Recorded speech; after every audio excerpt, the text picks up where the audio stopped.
here again, I presented the full solution of our radial equation, and here it is. And here is the full representation for our modified wave function.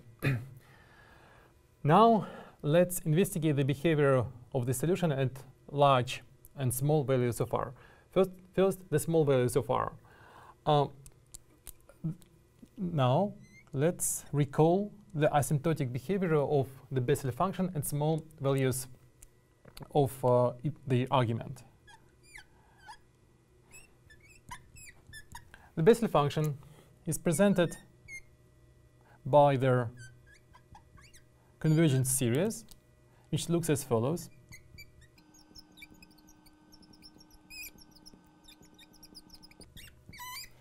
And the point is, for small z, it simply behaves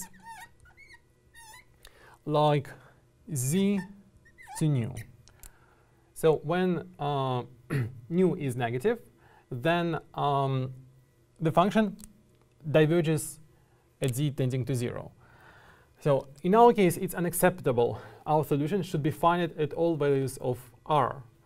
That means that, for example, here in this term in our wave function, minus nu should be always positive, while here nu should be positive.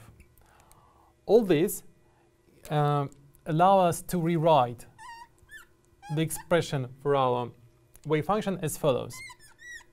So let's recall that nu equals m minus alpha. So the first sum actually runs along the positive values of nu.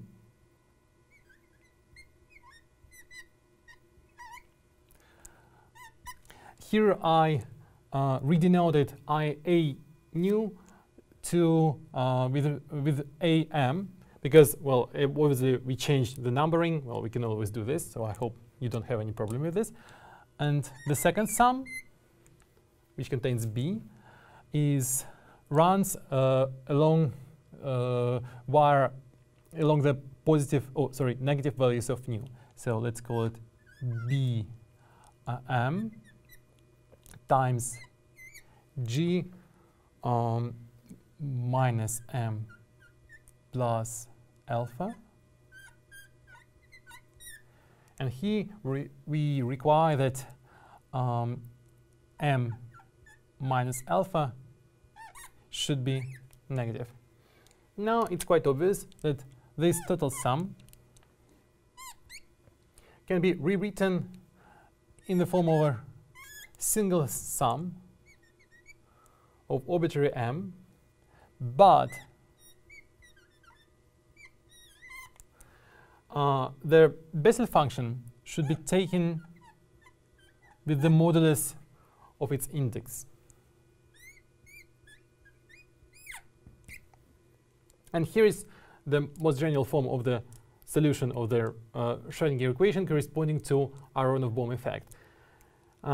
Actually, you can look it up, that kind of thing, in now celebrated paper by Berry, which is dedicated to the structure of the wave function of the Aharonov-Bohm effect. And the reference to the paper will be given to you in the supplementary materials to this lecture. So now the next important step is in order, and the step would be to investigate the behavior of our wave function at large values of the radial variable r. And this will require some subtle analysis of the so-called partial wave decomposition of the wave function at large r. Because here, for example, we work in polar coordinates, but we understand that if we want to solve the scattering problem, our wave function, the full wave function, should behave like a plane wave when for the incident particle. So it should behave something like e to minus I k r cosine theta. So it's a plane wave. Why? Because if we have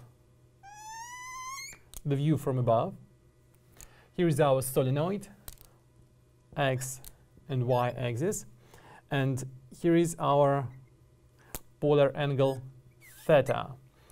And here is our incident particle, which goes like this.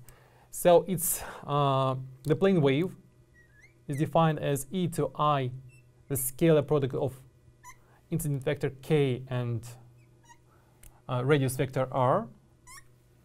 And here we go.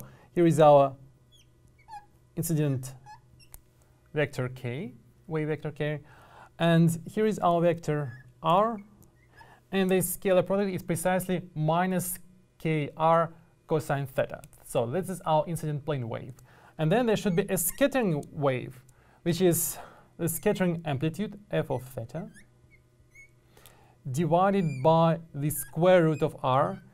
Well, in 3D it's r, but in 2D it's a square root of r. It's a cylindrical wave. And this should be the asymptotic behavior of our wave function at large values of r.